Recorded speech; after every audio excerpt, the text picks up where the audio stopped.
Good evening and welcome to Surrey Police Live, a weekly show where you can learn more about the work of Surrey Police. Thank you so much for joining us tonight. My name is Hannah and I will be your host. I come from Drive Smart, Surrey's Safer Roads Partnership, where Surrey Police work in collaboration with Surrey County Council, Surrey Fire and Rescue Service and Highways England to help reduce the amount of people killed and seriously injured on Surrey's roads. Joining me tonight, we have Chief Inspector Mike Hodder of the Surrey and Sussex Roads Policing Unit and Carly Longstaff from the Forensic Collision Investigation Network. Hi guys, welcome. Hi Hannah. Welcome. So this is episode 5 of the first season of Surrey Police Live, and here's what's coming up in the next few weeks. So on the 15th of July, there is a focus on young people.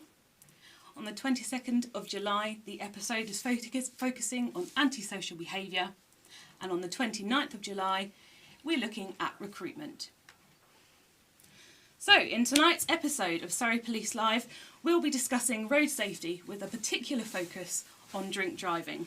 Later on, we'll be showing you some video footage of what a typical shift will look like for a roads policing officer.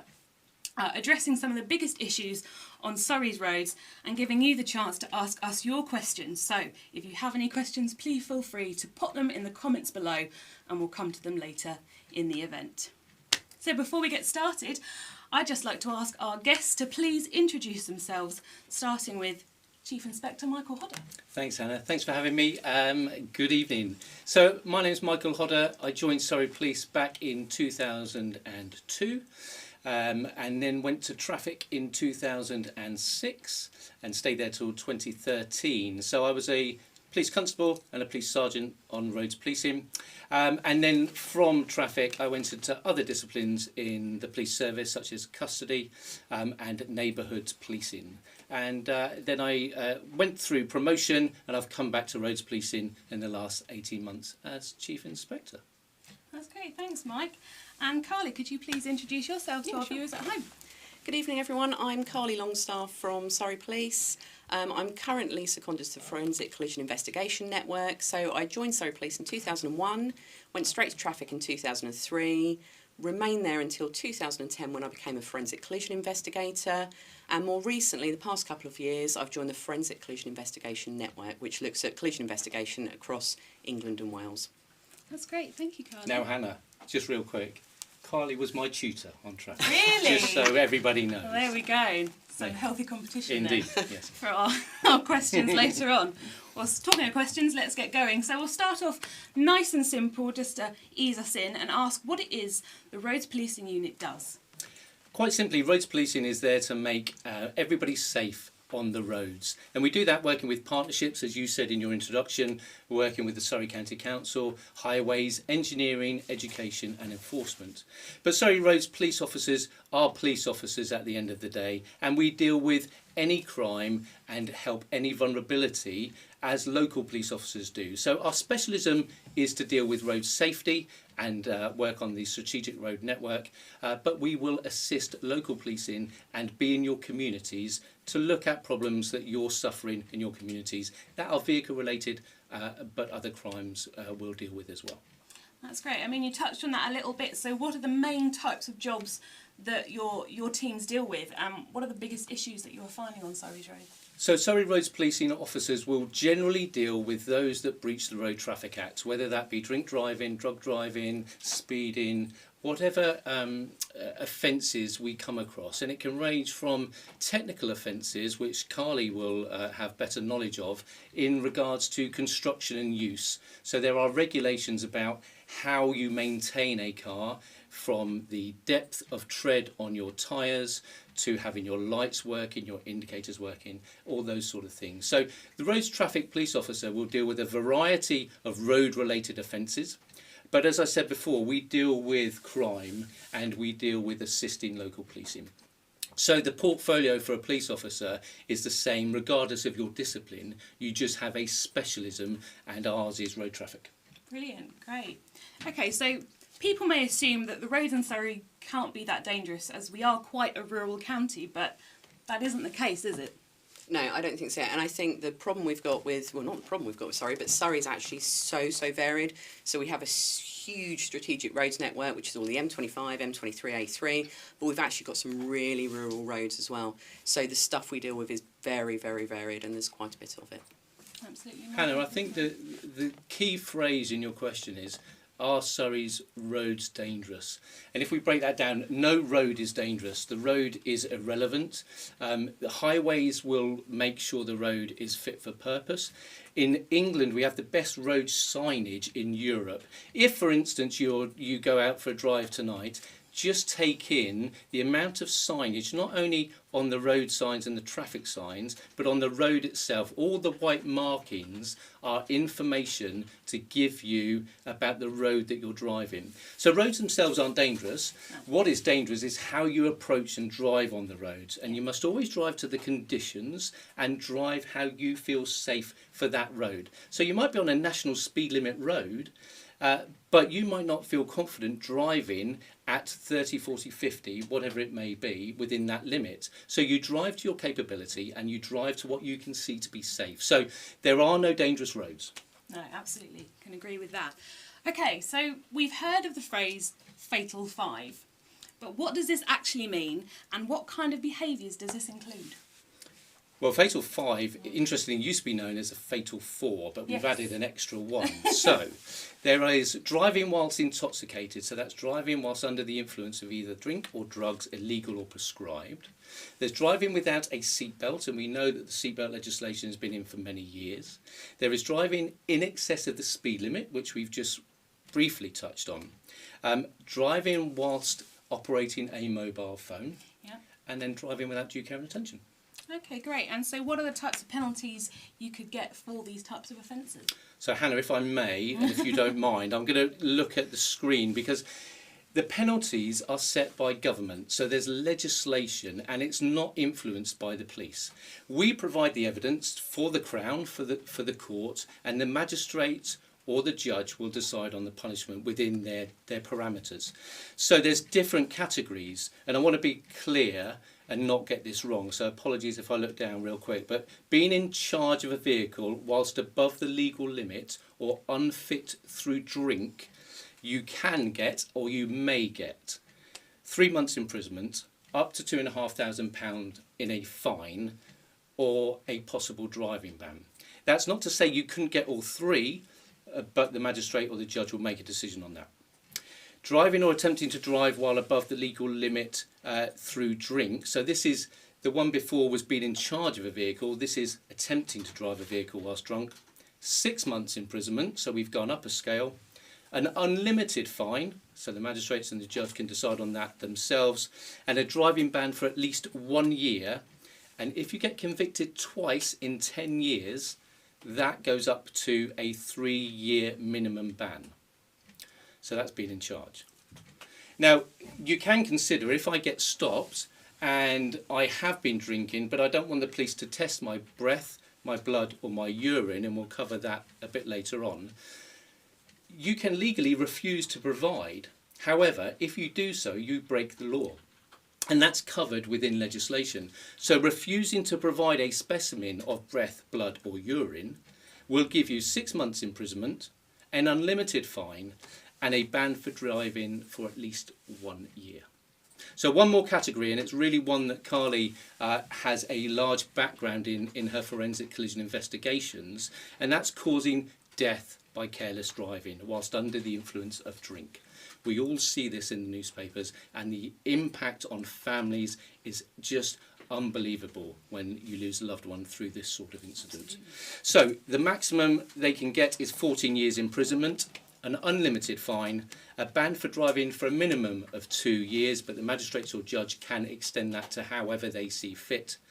And you must have an extended test before you can reapply for your licence after your ban has expired. So that's some clarity on some categories, but it's important to say the police don't make those decisions. The magistrates and the legislation through the court service make those decisions. Yeah, and the police gather the evidence Yeah. to support that. Brilliant. Okay, so you spoke obviously about the penalties for drink driving offences. So arguably one of the most well known of the Fatal Five is drink driving. A question to both of you: is this something you see a lot of in Surrey? So drink driving has really become antisocial. It's certainly, everyone knows you shouldn't drink and drive. Yeah. I mean, that's not a secret. And we have seen it's become, when I say antisocial, people will frown upon those that drink and drive, if that makes sense. Whereas many years ago, it was kind of accepted and part of how we did our lives, I guess. Yeah. So do we see a lot of it in Surrey, is your question? Well, it's difficult to quantify because Surrey has such a transient population, and by that I mean the strategic road network of the M23, the M23, the A31 has a lot of people driving through our county, so they may live elsewhere and work elsewhere and drive through our county. So Surrey residence itself is difficult to quantify. The best I will give you is we're probably no different to any other county in and around this region. Okay. And I think to add to that as well, Michael, that what we found as well is there's a lot of people from the morning after. So although it's very, very antisocial now, actually people are going out there watching the football, doing all those things, having a large amount to drink that night and not quite realising when they come back in the morning that actually they're still over the limit. And we do have some of that as well. It's quite common. Definitely, and especially now, which leads on nicely to my next question, is especially the morning after, is the Euros currently at the moment, and do you think that that's having quite a big impact? Are you seeing that a lot now in the offences we're having? Well, first of all, fantastic win last night. Absolutely. I mean, euphoric. Nail-biting. Played the best they've ever played. I'm no footballing expert, but that was a gripping match. But Carly makes a valid point. People, and when I say that drink driving has become antisocial, people recognise that. So they will go out the night before, or, you know, we as a human race will go out the night before, drink, and recognise that we shouldn't be driving. We'll get an Uber or we'll get a friend to pick us up or a designated driver. But Carly's quite right. Alcohol will stay in your system for a certain amount of time, and when you get up to go to work the next day and you feel a bit rough, you have some water to try and rehydrate, it is quite possible you are still over the limit in the early hours of the morning, 7, 8, 9, maybe 10 o'clock. And when you're commuting to work, if you have a collision, and a collision gives police the power to breathalyse somebody under legislation, you could be found to be over the limit. But in your mind, you're thinking, well, I didn't drink and drive last night. So Carly's absolutely right, and it's a valid point, and it's one for us all to consider. Absolutely. Definitely. And so, finally, my last question, what can people do if they suspect or expect someone to be drinking or and then going to drive, or on drugs and going to drive? So the key for us is that if you're in a bar and you see somebody fumbling with their keys trying to get in their car, that's an emergency, I would say, because there's a risk to them and the public. I would suggest you call 999 and advise us as soon as you can. If, however, you have consideration that you know somebody might be drink driving or they might have a drink problem or whatever it may be, then you've got a route of the Crime Stoppers, which is 0800 555 111.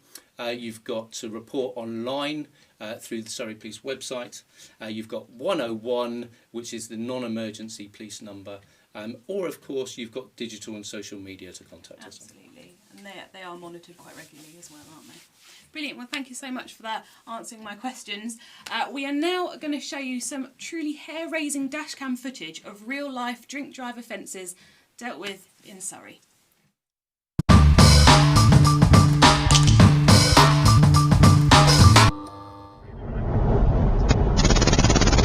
5, just approaching the 100 yard mark from junction 11, stand by for direction. Taylor Road 2, I'm going to head up towards the 320.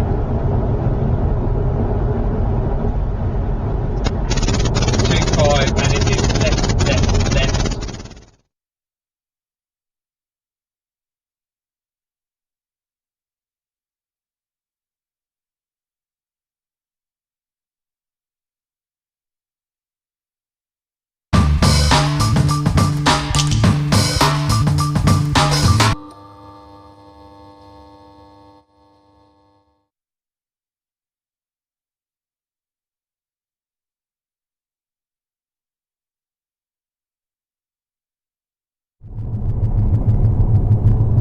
back there. Yeah, we're just coming up to it. Yeah, 10146 priority.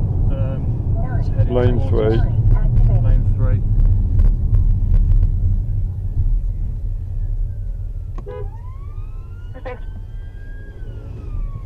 Stand by for impact.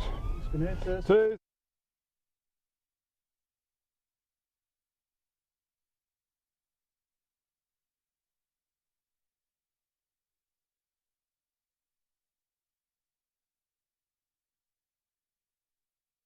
Wow.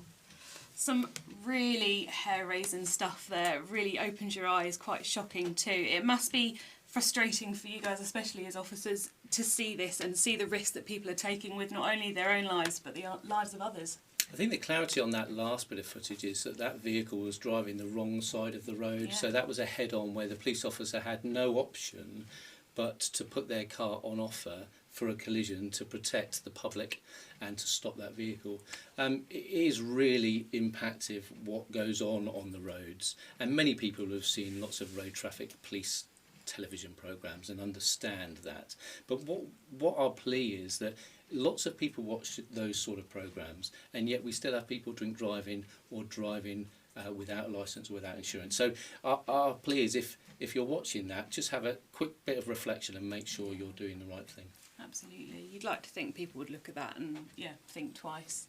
Definitely. Okay, so continuing on with that theme of drink and drug driving, we just have a few questions from the members of the public that I'd just like to ask you. Mm-hmm. Okay, so question 1. What is the actual limit, and is it the same for men and women? Well, no, it isn't. So, is it the same for men and women? Yes, it is, sorry. And there is no difference. So you can't say, I'm a man, so I can drink 100 pints, and because you're a lady, you can only drink 30. That's irrelevant. So the limit is the limit, regardless of gender, regardless of size, of ability or disability or anything else. Mm-hmm. So it's a limit. Yeah, a limit is a limit. Yeah. Good to know. So, okay, how many people were arrested in Surrey in 2020 for drink and drug driving offences? So for drink offences there were 813, and for drug offences 813, and for drink 829. And that's really high, considering as well we're in a pandemic lockdown and things last year. You'd like to think those numbers would be. So interestingly, with what we're finding now is because the government gave us a legislation to be able to test for drugs at the roadside, we're clearly finding a lot more. So to give some context, before we had drug wipes and we were able to do a test at the roadside, we would carry out an impairment test. So similar to what you used to see on the American TV shows about touching your nose, walking in a line, counting backwards. From 10 or whatever it is. So that impairment test gave you some evidence to enable you to get a sample, whether it be of blood or urine. But what we've got now is faster and clearer evidence at the roadside that a person has within their system. Doesn't necessarily mean that they've just taken it, but within their system a drug. Yeah, so what you're saying is basically the technology we have now is bringing these numbers up. It's really similar to when we had the breath kits. Yeah. We used to always have the breath kits, be able to test people on that. Actually, it's exactly the same for drugs now. So we have the drug swipes, and we get that same indication that we would with breath tests. Good to know. Great. Okay, so what are the total number of road traffic collisions, or RTCs, in Surrey for 2020? So overall, this is collisions, and they can be minor up to fatal, 2,360. Out of those, 27 people lost their lives. So 27 families are dealing with the loss of a member of their family and the constant reminder that they passed away in a road traffic collision. Pretty sombering fact, isn't it? Okay, so how many of these collisions in 2020 had drink driving as a factor? So 9% of those, roughly 213, I think, involved drink as a factor. Wow. So it's still high, and I go back to kind of, drink driving is seen as antisocial. We all know not to drink and drive. We know the risk. We know it impairs us. Our reactions are slower. We're not as clear in what our cognitive behaviours should be if we're under the influence. So yeah, it's still staggering that it takes place. Definitely.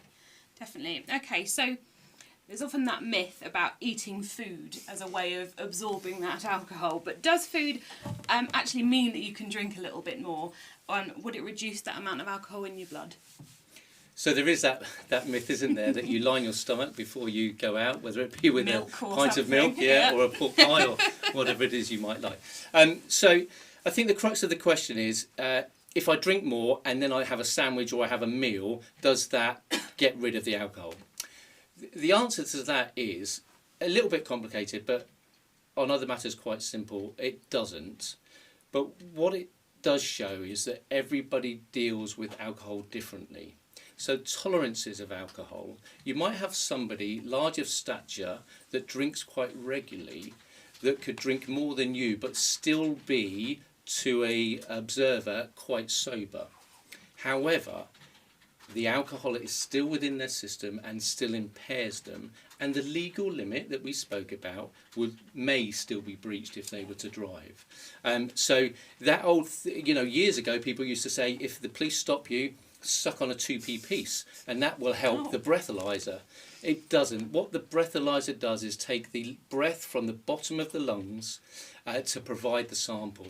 There isn't a trick to get past that. Definitely So not. suck all the coins you like. Yeah. Drink a whole pint of milk. It's Yeah. not going to make a difference. Okay, so could I be disqualified for drink driving even if I need my car for my job? So interestingly, as we go back to the magistrates and the judges and the legislation, they are the arbiters of what is punishable. So they set what sanction is given by the court. Yes is the answer. Regardless of the need for your car, you could still be banned. However, in legislation, you have an appeal process where you can appeal to the magistrate or the judge that actually without my car I cannot continue to generate income to live, and therefore the magistrate will take an appeal and make a informed decision, nothing to do with the police. No. A decision by the magistrate or the judge. Is it means tested? Is that what it's called? Something like that? Means tested is to do with the amount you can pay for a fine. see. It might be that if you're a taxi driver and you're the sole breadwinner of the family and you are caught drink driving, you will be disqualified, but you can appeal to the judge or the magistrate and say, if I cannot drive, I cannot earn money, I cannot pay my mortgage, I cannot send the children to school in new clothes or whatever it may be. So there is an appeal process, but I stress that's nothing to do with the police. It is the court's decision. Okay, great, thank you. Another question. The police said they stopped me for speeding and then breathalyzed me because they suspected me of drink driving. However, I was not speeding. Is this legal? Well, there's an argument, isn't there? Was I speeding, Yes. was I not? Right. Regardless of whether you were speeding. So there's a couple of things here. A roads traffic police officer or any police officer has the power to stop any vehicle under section 163 of the Road Traffic Act to undertake a document check, and failure to stop for that officer is an offence. So if you've been stopped for speeding because an officer believes you were speeding, you disagree and you believe you weren't speeding, and then the officer goes on to breathalyse you and you're found to be over the limit, but your argument is I wasn't speeding, therefore that stop is not legal, would be undermined by the fact that the officer has carried out a lawful stop with the suspicion of speed and has a reasonable belief that you are under the influence of drink or drugs. So they've got to suspect that to ask for the sample, or require, I apologise, it's a requirement, it's not a request, it's a requirement, hence failure to provide is an offence in itself. So that argument about the initial stop doesn't hold water as long as the officer has the evidence that there is some impairment. Yeah. Now I go back to a road traffic collision. If a collision has taken place, a police officer has the power under legislation to breathalyse anybody who's driving within that collision, regardless, no suspicion required. Really interesting, thank you for that. Anything to add, Carly? And I think it's the same, I think Michael's touched on it, but it's not just speeding, so it's any moving traffic offence, so it might be you're not wearing your seatbelt, there could be a whole host of offences that a police officer stopped you for, and that will then give them that. Yeah, that window to Absolutely. Okay, so you touched on it a little bit earlier for us, but just to go over, what are the penalties one could face if they were caught driving under the influence? Okay, so let me refer You've got your to notes. the notes Yeah. to make sure I get it right, because this is important. And let's be clear, drink driving, drug driving, driving whilst intoxicated is obviously illegal, and there are serious consequences because people can and do lose their lives. If convicted of drug driving, though, you will get, or you may get, depending on the magistrates or the judges, a minimum 1 year driving ban, an unlimited fine, 6 months in prison, and a criminal record. So don't forget that criminal record will last 11 years. If you cause death by dangerous driving, you can get a 14-year prison sentence, as I think we discussed earlier. So not only are those factors something to consider, but don't forget, with a conviction comes an increase in your car insurance, and don't forget, failure to disclose that is an offence in itself. If you drive for work and your employer is not advised about the conviction, that is an offence. And if you want to travel to countries like America, that is something you have to disclose as well. So there are other factors. A lot of knock-on effects, Yeah, aren't absolutely. there, that people don't Yeah. think about. Yeah. Definitely. Great. Well, I think we've all learnt something new there, especially me.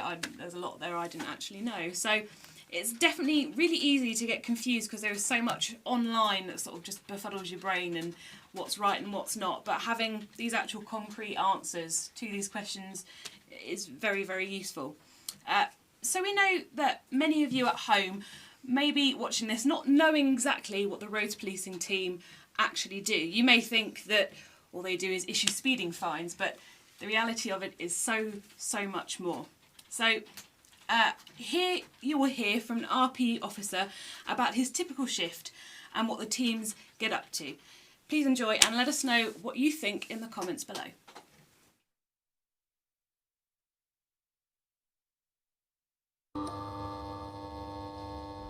Hello, my name's Dan Ayrton. I work at the Ops Command Centre at Burpham in Guildford.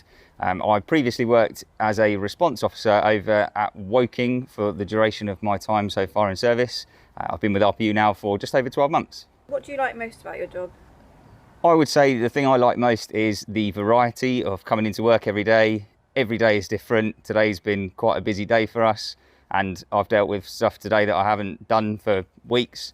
So the variety is probably the thing I would say that is the most exciting part of this role. What is the biggest misconception about RPU?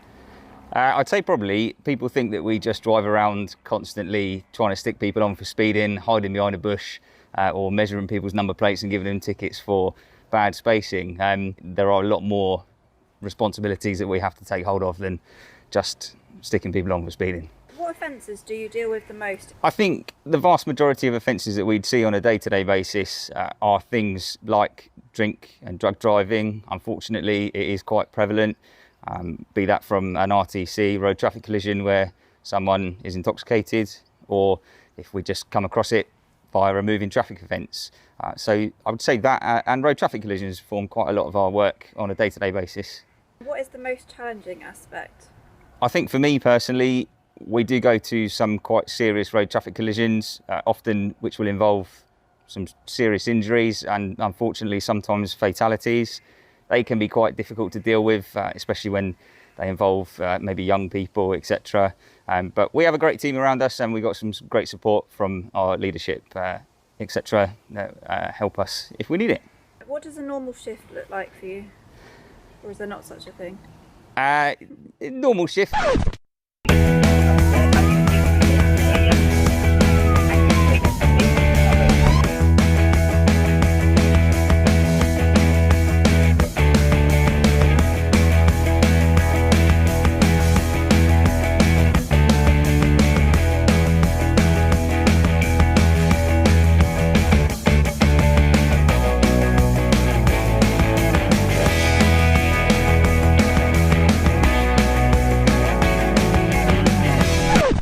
Say to people thinking about joining the police and RPU?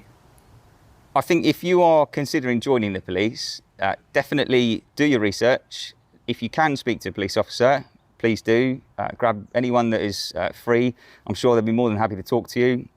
I personally would be willing to stop and talk to anyone who wanted to ask any questions. But it is a very fulfilling role. If you love new things every day, new challenges, and you love meeting people and having a real sense of being able to make a difference in your community, then certainly the police and roads policing is definitely for you.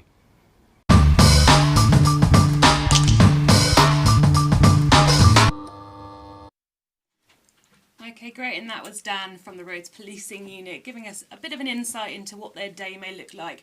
Now, Carly, we heard a lot from Mike earlier with all the questions, but I'd just like to get your input. What was your input on that video? What you see, obviously, in the network and what you come across in terms of Fatal 5 and drink driving? Yeah, so I think Dan summed that up really, really well. That is the typical, well, can we have a typical day of a traffic officer? Is that Probably such a not. thing? No, exactly. But I think there's always been this huge misconception that traffic officers go out, it's all about issuing the tickets, it's all about earning money.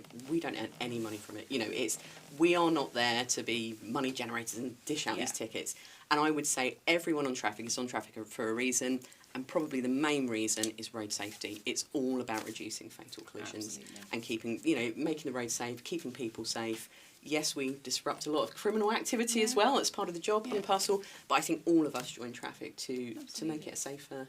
Well, it's such a big part. If you think everyone uses the roads, from from drivers, from cyclists, equestrian people riding horses, it's pedestrians. It's such a wide variety of people that use our road network. So it is going to be such a variety, isn't it? Such a well-rounded job, if you like. No, thank you. Anything to add, Mike, on that video that you saw?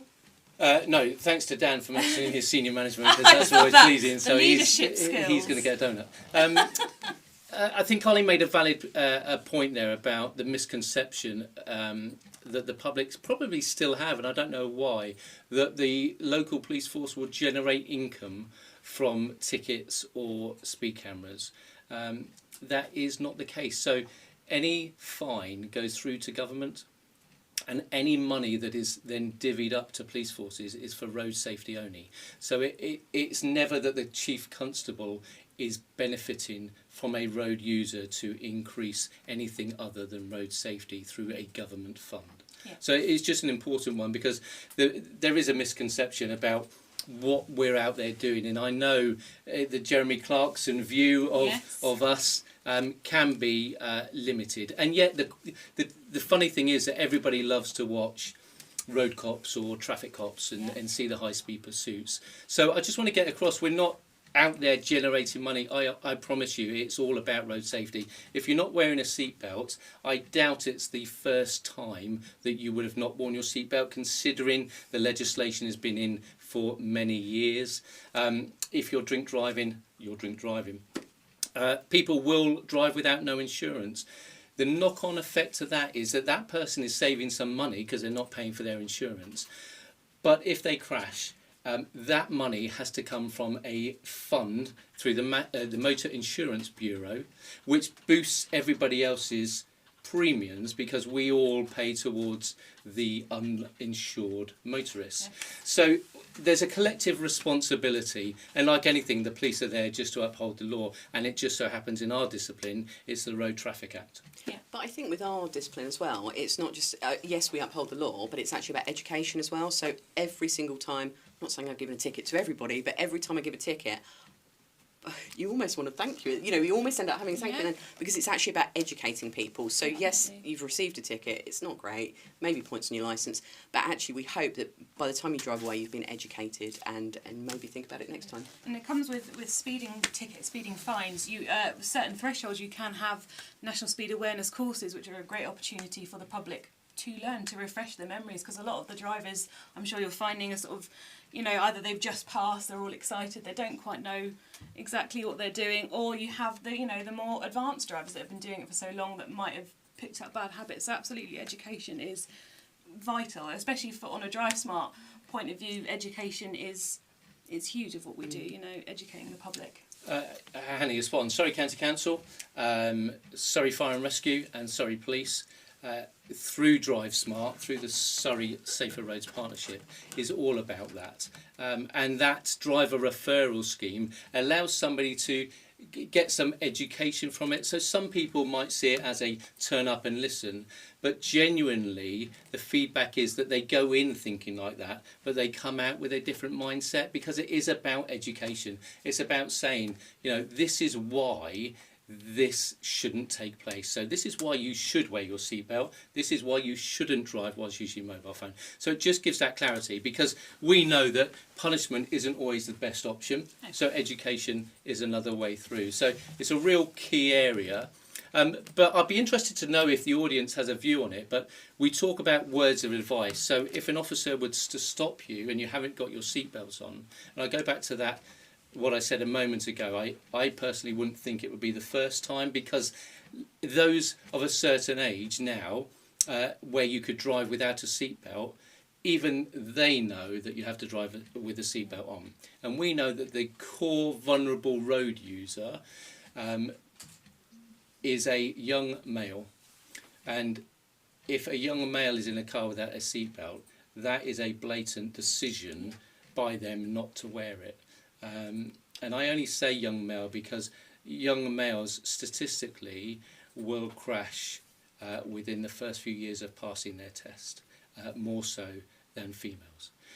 So I think words of advice has its place, but are we at the point now, seatbelt, insurance, drink driving, drug driving, using your mobile phone, that actually everybody is quite well aware of that? Absolutely. So, I seek some kind of feedback. See what they Don't beat me up over it, I'm just asking. Well, it's an interesting question, because like you say, we have a driving test. There are these certain safety parameters you put in, and they determine whether you pass or fail. So to pass your test doing them all, and then, 6 months later being pulled over because of X, Y and Z, it does raise that question, so thank you. Carly, I know that we've spoken a lot to Mike about RPU, but sort of the Forensic Collision Investigation Network. So what it is exactly that they do, what are the sorts of things you deal with? Okay, so we get called, the Forensic Collision Network deals with 46 bases across England and Wales. So we're currently going through an accreditation process to make sure everyone's working at a really great standard, and ultimately it's providing the best service we possibly can to people that have lost loved ones, families, victims, all those sort of things. So what we do is we sadly deal with the aftermath. So Michael's spoken a lot about people that have disregard for these offences, committed the offences, and unfortunately the ultimate price is the loss of someone's life. So what forensic collision investigators do is we get called out to the scene when sadly that's happened, when someone's been seriously injured or died, and we piece together what's happened. So we look at a whole host of evidence from the scene, we look at the vehicles, the people involved. A lot of it, we look around the mechanics. So Michael very much spoke about that earlier. So we'll look and see if there's issues with people's tyres, with their cars. But actually a lot of it's driver behaviour. And again, that comes back to the education thing again. And there's a whole host of stuff on human factors and how people behave and why people have those fatal road traffic collisions. So we sadly deal with that end point. Yeah. I mean, must not be a nice job, but it's obviously you're there for a reason, and like you say, it's there to keep people safe. And absolutely. I think, Hannah, just real quick, the admiration for the forensic collision investigation team is, it goes without saying, but I'm going to say it anyway. They are the major crime team of the traffic. So if there is a murder, then the major crime team, we're all aware of the detective shows. They go out and deal with it, the scenes of crimes officers. The forensic collision investigation officers, such as Carly, are those people for road traffic offences. You might get somebody who will run somebody over, who the driver is intoxicated, and they will not stay at the scene. Now imagine turning up to somebody who's fatally injured and there's no vehicle. We've got to piece together and track that vehicle. And that's where Carly and her colleagues come in, and they are unbelievably skilled in their discipline. Absolutely. Well, you have to be, I think, to be able to do that job. Yes, hats off, absolutely. So you all know that road safety is hugely important to everyone who uses the roads, as we've just discussed. So we thought that we would play a little game where my knowledge is put to the test by Mike and Carly here, with some true and false mythbusters. So if you guys would like to take the reins and read some of these statements out, and I will say whether they're true or false, and we'll make discussions. So wish me luck, everyone. Okay, when you're ready. Right, Carly, you go first. Right, so Hannah, I should brake when going through a puddle. Okay. I think I know this one because I know about aquaplaning from an AA advert at some point. So I'm going to say, what was it? I should brake when going through a that puddle. is false. That is false, and Carly will be better off to explain So you're that. absolutely right. You mentioned aquaplaning there, but it can happen on any sources of water across the road. So what we should all be doing when the weather is that bad, we should all be driving much, much slower anyway. So you've always got that chance of hitting that standing water. If you are not driving slow enough and you hit that water, the worst thing you can do is brake. It's just going to destabilise your car. You're going to end up sliding across the water. So the best thing you can possibly do if you get into that situation is just lift off the accelerator, allow your car to reduce speed a bit, but do not brake. Hold it on a straight course. Yeah. Hope for the best when you go through that puddle. But as I say, Stop you should praying. always be driving to the weather conditions and try and avoid that where possible. Absolutely. Absolutely. And I should say, please feel free to play along at home. If you have any comments, please put them down below for us as well. So, next one. I think just on that aquaplaning, no one's immune to that. So that isn't how skillful a driver you are. You could be Lewis Hamilton. You still cannot brake through a puddle. It's just, it's physics. Is that right, physics? Yeah. Okay. That's the right I shall bore everyone with the, but yes, it is. I don't know, I'm not very clever. Okay, so, Hannah, moving for an emergency vehicle can cause you to have a fine. That's a tough one because I'm going to say true because I think if you, say for example, you're not paying attention and you suddenly dart in front of someone or cut someone up, then absolutely you could get Okay, so it's an interesting one that might spark a bit of debate. But in essence, so if you're at a stop line or a red traffic light and an emergency vehicle, whether it be police, fire or ambulance, comes up and is indicating through the use of their blue lights and their sirens that they wish to make progress, the decision is for you whether you move or not. If you move and go through a red traffic light, you can still get a fine for going through a red traffic light. You will still have to either appeal it or pay it. So yes, you can appeal and say, actually, I moved because there was a police traffic car or an ambulance or a fire engine that needed to come through, and all I did was just cross over. And, you know, you put your appeal through. But the bottom line is you would still get a fine if it's automated. So if the red traffic light has one of the automated cameras on, then you're going to get a fine. If you move into a bus lane through the hours of operation and it's automated through camera, you will get a fine. So they're the only ways you're going to get a fine, through an automated system. But if you think about central London, with cycle lanes, bus lanes, certain roads that you can go down, certain categories of vehicle you can drive in certain roads, you will get a fine. But there is an appeal process, and let's be sensible about it. The traffic process unit should look at that appeal. And ultimately, we hope that people are more aware of their surroundings when in the car. Just sort of make that decision. Use your mirrors safely, and make a judgment on it. The police officer, the fire engine, or the ambulance will wait until it is safe. We're not going to push you to make a dangerous move. So if you're coming up to a brow of a hill, you're on a tight junction, you're near a parked car on the opposite side of the carriageway, don't just stop because you think, oh my goodness, there's an emergency vehicle behind me. Look in your mirror, be calm, and find a safe place to pull over. There is the emergency driver is not trying to force you to do anything. They're trying to make progress to assist somebody, whether it be medical, fire or police. But we're not out to shove you into a dangerous situation itself. Okay, good to know. Okay, so Hannah, the next question is, road rage isn't a punishable offence. I don't know. I know that road rage can cause people to do punishable offences. Hannah, I can't help you. I'm looking to you for answers. I'm going with your gut. I know. I'm going to say true because I think I don't. Yeah, we'll go with true, and you'll tell me I'm wrong, I'm sure. But I think you sum that up pretty well. So road rage in itself isn't an offence, but as we all know, there's so many things that road rage bring about. Even simply using your horn can be an offence. Swearing, public order offences. You know, people can get out, there can be assaults from it, there can be criminal damage, and we can also have driving without due care and attention. So inevitably you'll find with road rage it will hit one of those offences. Absolutely.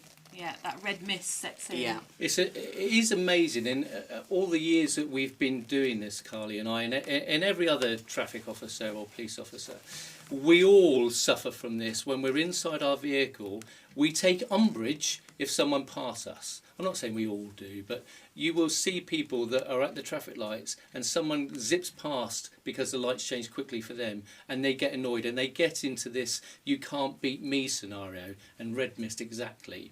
But Carly's quite right, there is no offence of road rage and legislation, but as Carly pointed out of it comes violence, criminal damage or motoring offences, and that's where it is.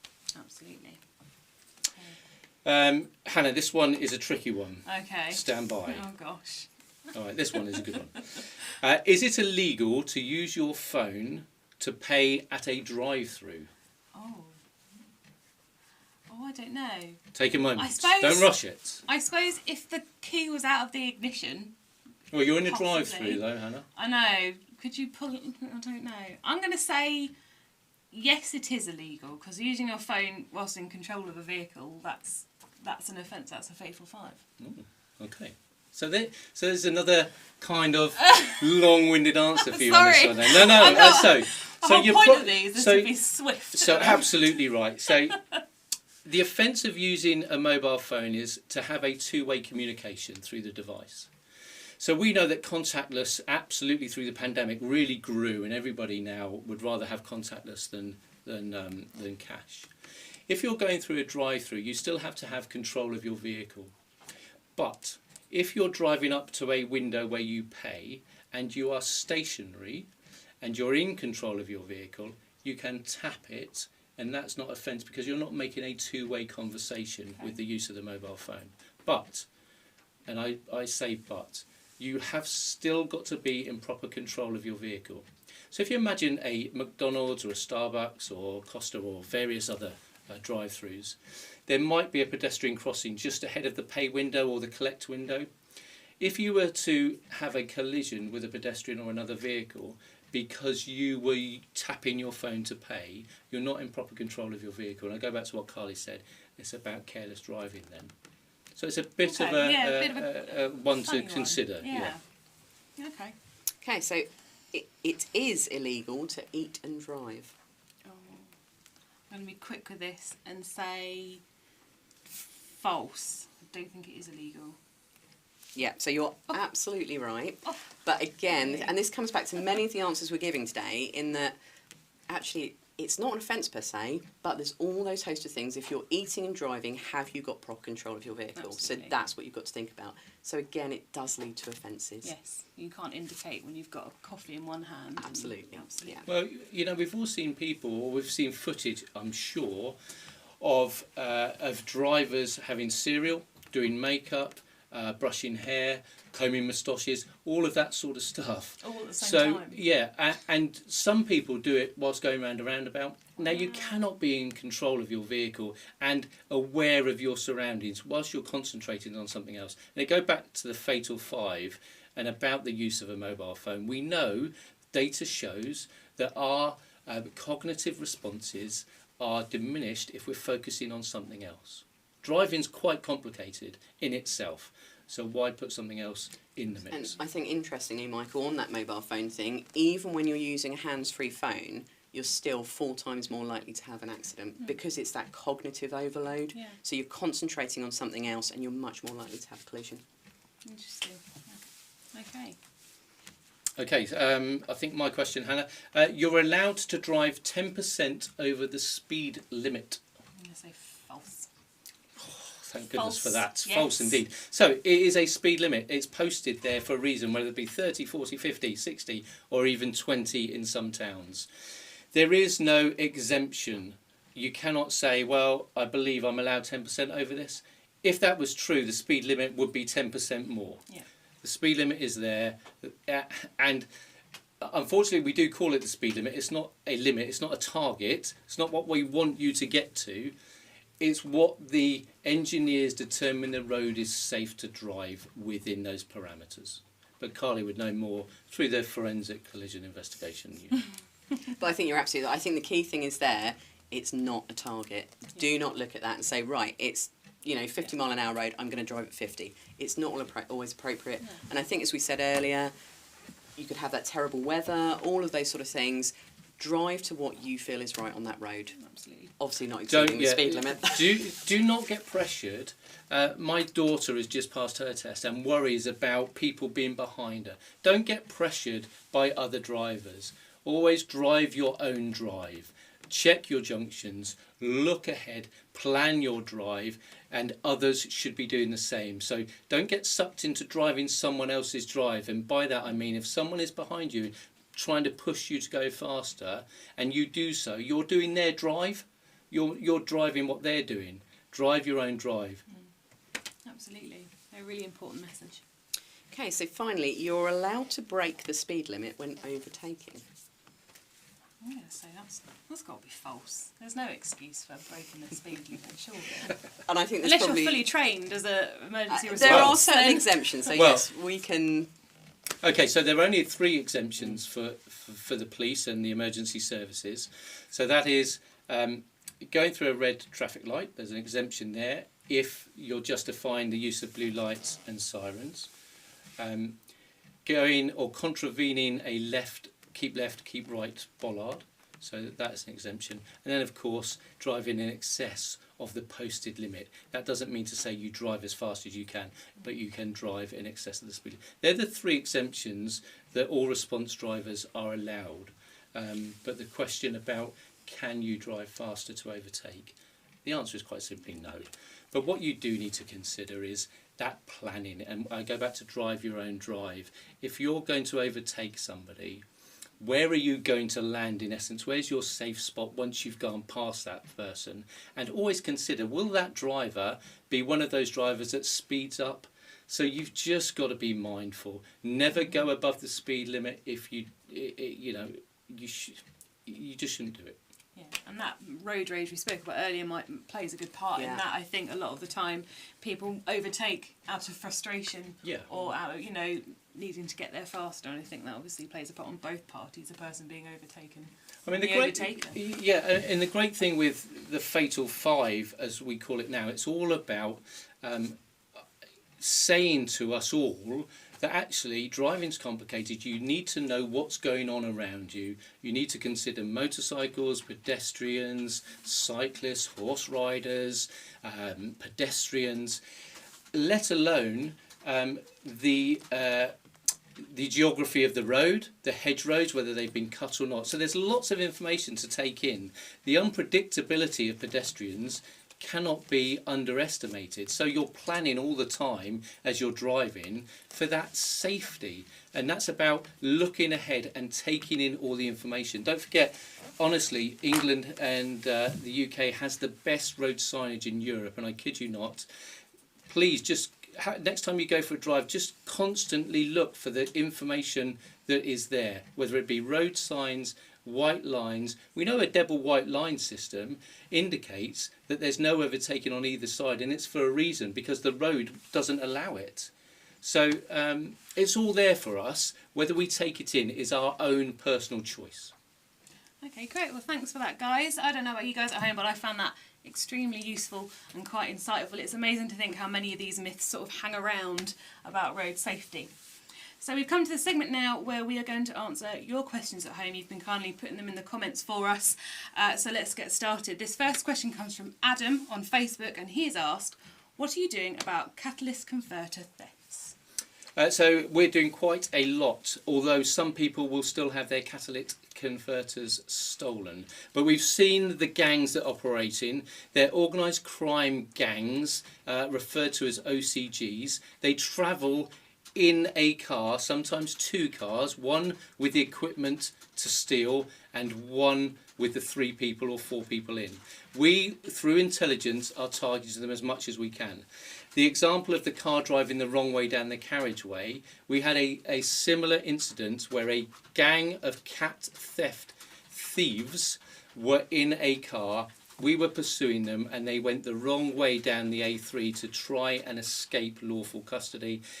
Disregard for public safety, and disregard for anybody on that road. We are doing what we can to target catalytic converter theft, and it's not just the roads policing unit. There is a national team looking at cat thefts. That's great. Unfortunately, we have run out of time now, so not all these questions can get answered. But again, thank you so much for getting involved and putting those questions down. I just want to say a big thank you to Mike and Carly for all the expertise and advice this evening. And thank you for you guys at home for watching and getting involved as well. Hopefully these questions can be answered on the social media, so if you do want to keep asking them, then we'll try our best to answer them. We are now going to go to our last segment of the Dog of the Week. So all that's left for me to do is say thank you so much for joining, and please drive safe.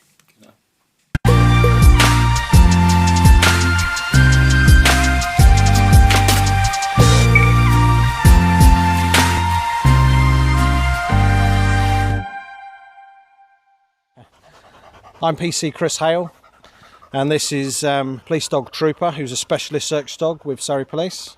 He will be 7 in October of this year, and he's been with us since he was 13 months old. He's an English Springer Spaniel. I've been with the dog section for 9 years, and he is my 3rd dog within the section. Trooper did 6 weeks on a drugs, cash and firearms recovery course. So he's trained to detect all of the street drugs, different denominations of cash, firearms, parts of firearms and munitions. And we work with all the different teams within Surrey and Sussex Police, and we also assist our neighbouring forces with jobs that they may have on our border.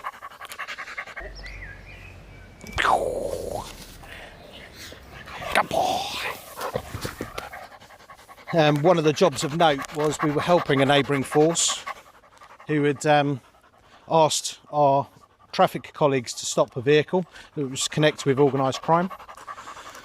We were called to come and assist them in searching the vehicle, and when I've put Trooper into the vehicle to search it, he's indicated to me that something was in the roof lining of the vehicle. When the officers have had a look at the roof lining, they couldn't see anything in particular and weren't 100% sure. They asked me again. I've told them that Trooper has told me that there's something in the roof lining. So they've forced it open, and the roof lining was a sophisticated hide using magnets and pulley system, and within the hide was £250,000 in cash, which was taken off the streets from this organised crime gang.